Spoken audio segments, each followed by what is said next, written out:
Morning all.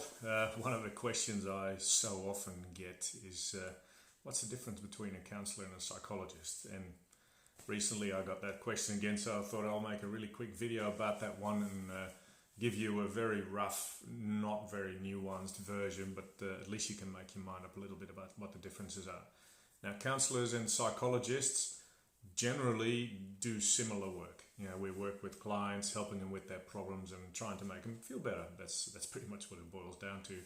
Now, there are some technical differences and there are some practice differences when it comes to counselling and psychology. Counselling, unfortunately, and psychotherapy is the same. They're still not protected words. So really, anyone can call themselves a counsellor or a psychotherapist. Psychology, on the other hand, is definitely a protected word.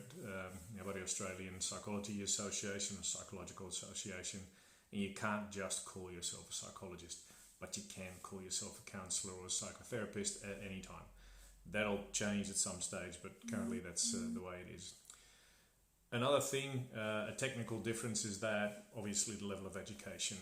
Unfortunately, counselling can be learnt, can be taught in a one-day course or in a couple of years master's course or at PhD level, but there is a lot of differences between the levels of education and the quality of the counsellors that obviously come from that.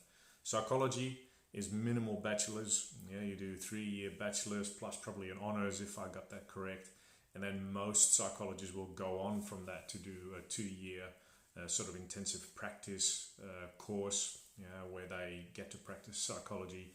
And then from then on, they often do clinical psychology as well to further their skills. So there's a very strict, regimented way of becoming a psychologist.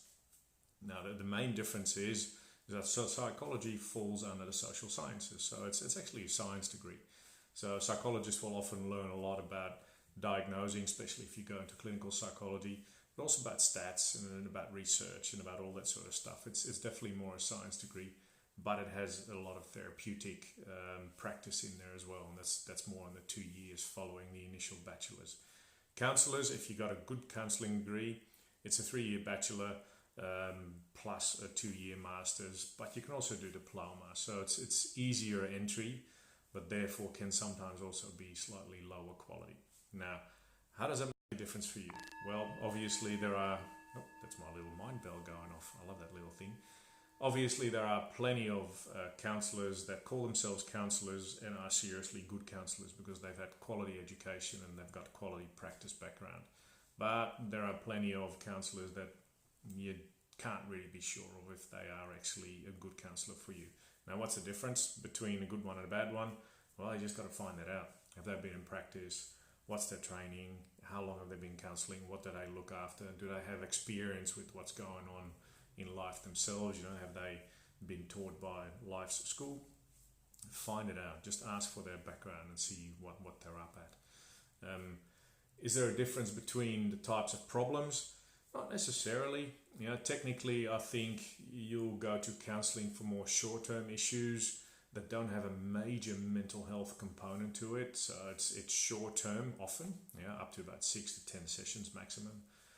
If you have some serious mental health issues or struggling with something with medication and all sorts of other stuff, or long-term trauma or whatever it is, then often a psychologist can be better because they're especially trained in that stuff.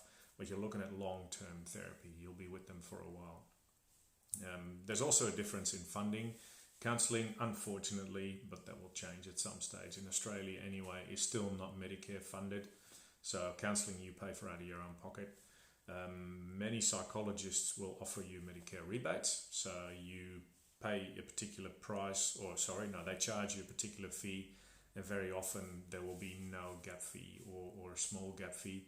But I know plenty of psychologists that charge a significant gap fee, based on their specific training or area of interest, and then the price difference between counselling and psychology is actually not that great.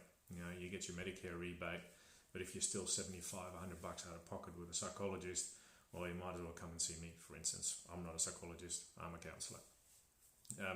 Once you start to get into the real serious issue stuff, you start to look at clinical psychologists who have proper training in that particular serious issue, or psychiatrists. Psychiatrists are medical doctors that mainly deal with the medication side of things, and they may provide some form of counselling, but their job is more the medical side of stuff.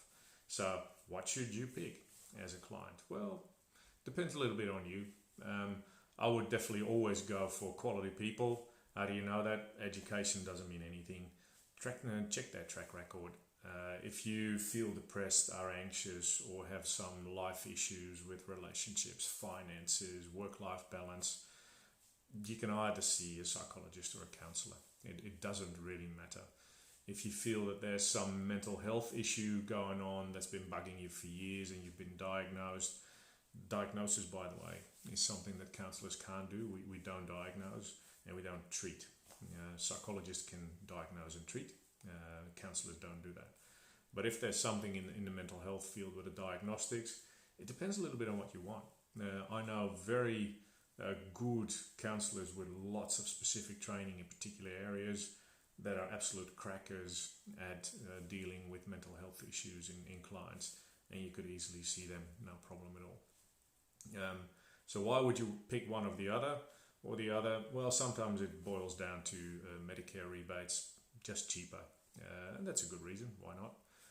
Sometimes it boils down to personal preference. You just don't trust one or the other. Sometimes it boils down to having seen that person before, or you feel more comfortable with a particular person in a particular role.